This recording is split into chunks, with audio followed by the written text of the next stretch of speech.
Hi, today I'm going to talk about installing one of these latches.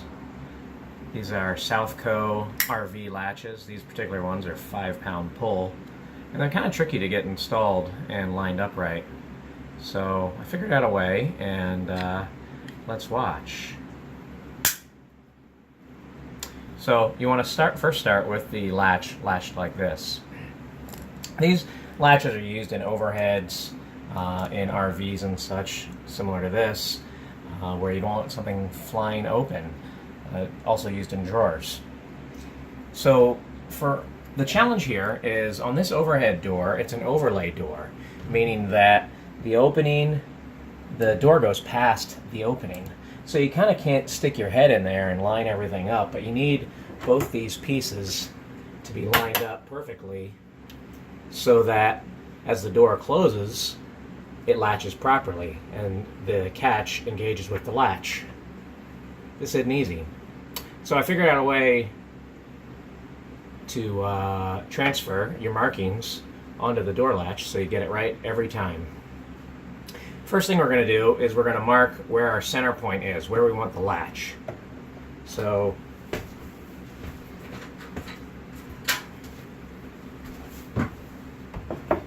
rather than drawing on our cabinet, I'm going to put some tape on there. Now I know my center point on this cabinet latch is this wood block right here, which I've taken the liberty to mark a vertical line on, and I just need to roughly approximate where that is onto the actual cabinet. So with the tape, I'm putting it roughly on the center. And now I want to take my 1-inch tape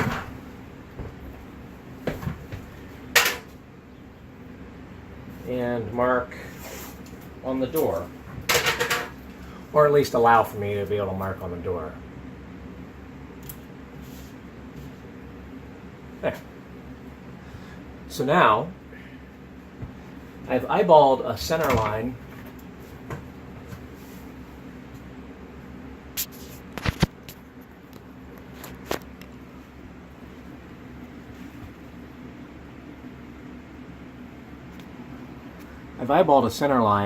here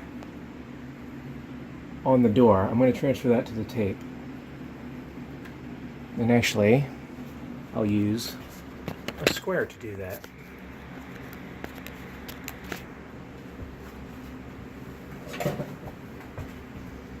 This is actually quite important, so you want to make sure that center line, which the center line is somewhat arbitrary, you can just eyeball where it is on here, but it's important that you transfer it correctly.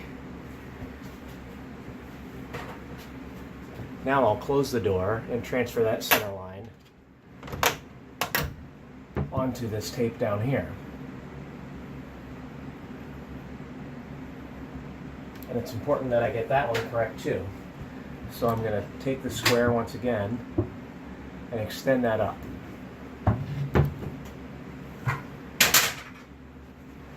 Now I need to come up with a vertical line. What I'm going to do is I'm going to scribe where the door meets the cabinet. That'll give me a reference line, the two match.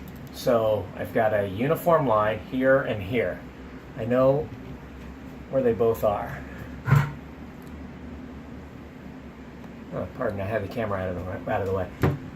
I'm scribing a line between the door and the cabinet face, and it's just a reference line for the two locations. So I know both of these occur at the same spot.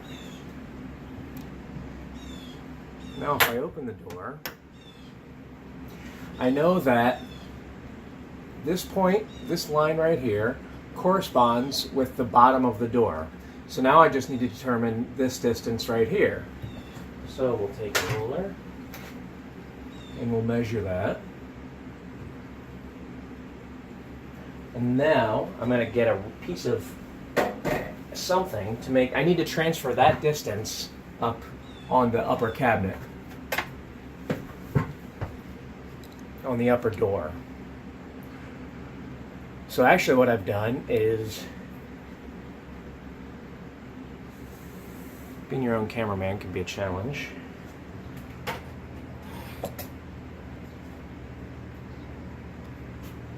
So what I've done is made this piece of aluminum is the thickness of this difference right here.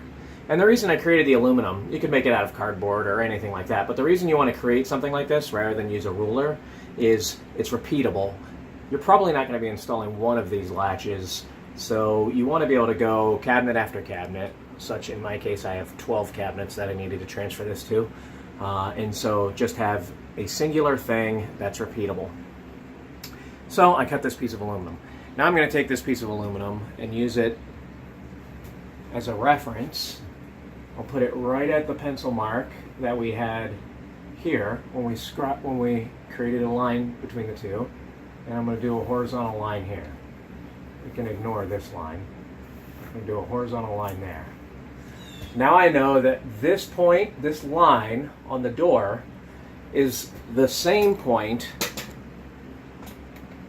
as the bottom, or rather the top of this opening right here.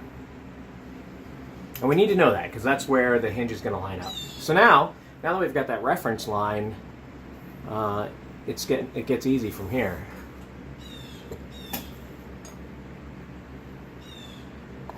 So we've got a left-right reference line, and we've got a vertical reference line here and here. So now all we need to do is take the hinge and mount it up. Now here's my hinge again. But one thing that one needs to consider is how far in or out this thing needs to be. What I decided is that I wanted a very minimal gap, similar to what the hinge does, the hinge naturally does, and this piece of aluminum is the right thickness for that. Again, a piece of cardboard could be the right thickness. So I'm going to hold that right up there, and this will give me a nice face with which to line up my hinge along this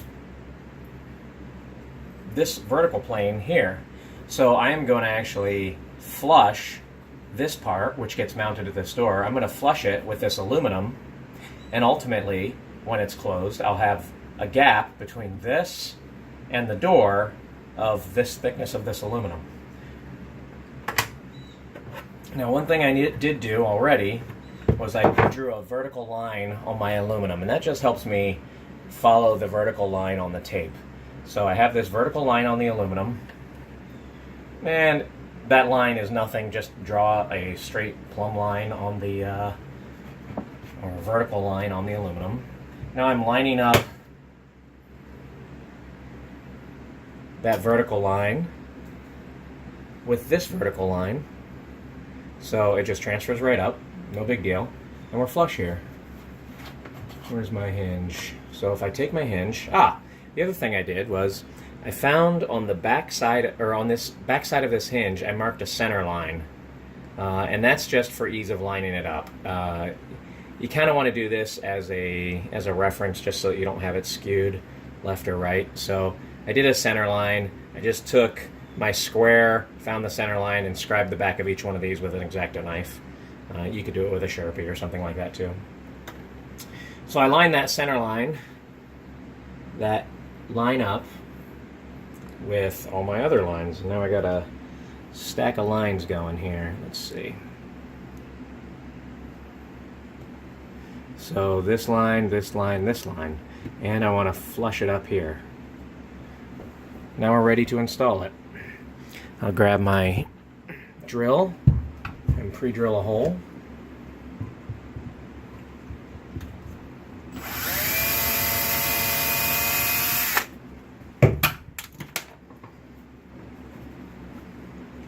Put a screw in.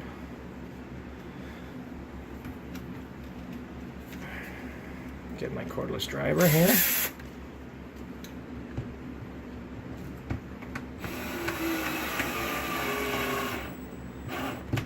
I like to finish these off with a hand screwdriver to make sure you're not stripping out the threads. Now I'll come over on the other side. Make sure this is flush.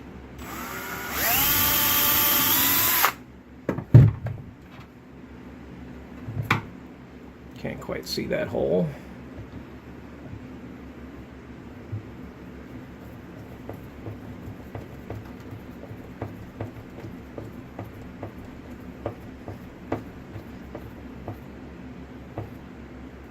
Okay. Now I can remove this piece of aluminum and the clamp. And now we just have to transfer this piece over to our door right here. So what we're going to do with that, it's kind of hard to see this line because it's on the back, is I'm going to put a little mark on the line of that hinge,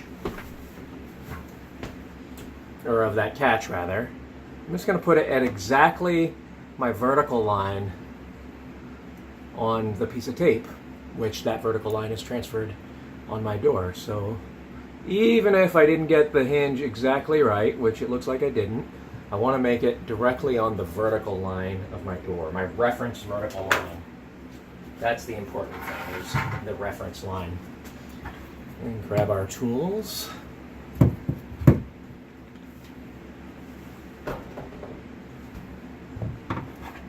Alright.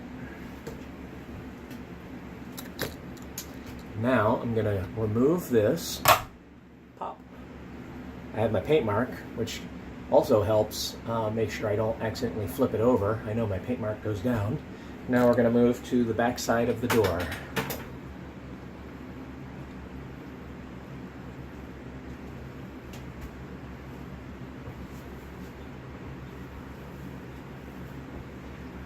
And now this is as simple as lining the bottom of the catch, or the, is this the catch or is this the latch? Either way. Lining the bottom of the latch, perhaps, up with this line, and making sure that my white mark is on my vertical reference line. And then pre-drill.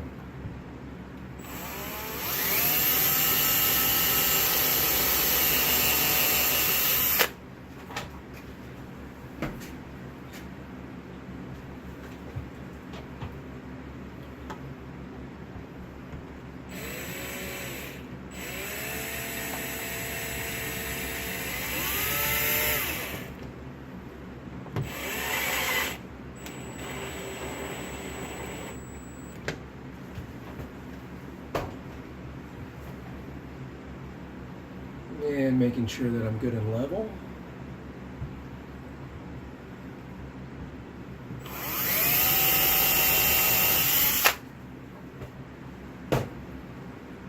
I'm going to give you a little better look at that. Look at that.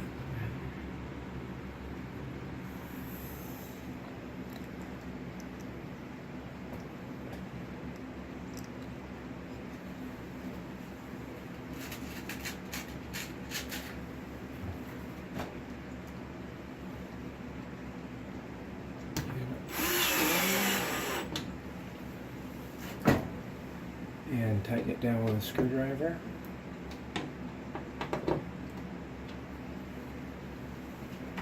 Now you can see that, you may be able to see that right here, my latch is hanging over my wood block. That just means I mismeasured or something when I was finding the center of the door. It doesn't matter at all, the screws are there. It's going to hold perfectly. These doors are kind of funky, all custom made, and I did an overlay that was offset to mitigate gaps in doors and yada yada, but nobody's ever going to see that. So now, if I take my door, boom, perfect catch. Perfectly lined up first time. I hope you have an excellent first time as well. Thanks for watching.